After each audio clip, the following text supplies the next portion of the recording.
pour ma planète. Je continue le travail de mon arrière-grand-père. Je produis de l'énergie hydroélectrique. C'est une énergie renouvelable et c'est une énergie propre.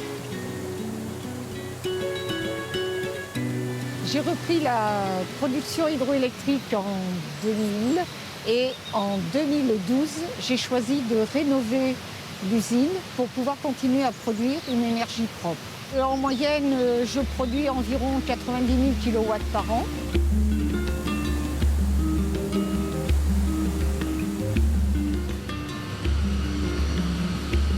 Et bien voilà, on est devant la turbine que mon arrière-grand-père a installée, qui a permis, en 1904, d'électrifier Fursac. C'était quelque chose de très novateur pour l'époque. À cette occasion-là, il y a eu d'ailleurs une très grande fête. Et sur le plan national, il y avait peu de communes qui étaient aussi bien dotées que Fursac. Vous avez la première installation électrique qui a permis d'électrifier le moulin, de passer de la mécanique de la roue au moulin électrique. Donc ici, vous aviez le coupe-circuit qui permettait d'enclencher les machines, le rhéostat qui était plaque de marbre et de cuivre, qui permettait de varier l'intensité, et ici les condensateurs qui transformaient et qui envoyaient le courant pour faire tourner les machines. C'est rudimentaire et le plus spectaculaire, c'était que pour ouvrir et fermer le fonctionnement, on établissait un arc électrique. Il ne fallait pas être trop heureux.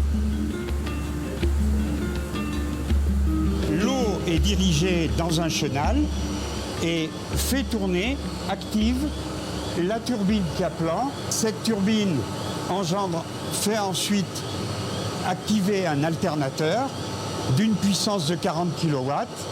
Et cet alternateur produit l'électricité qui est ensuite transformée dans les armoires et envoyée sur le réseau.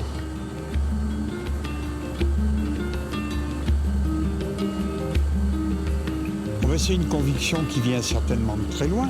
Il faut produire l'énergie nécessaire à partir des sources les plus naturelles. Donc nous nous inscrivons pleinement dans cette stratégie-là.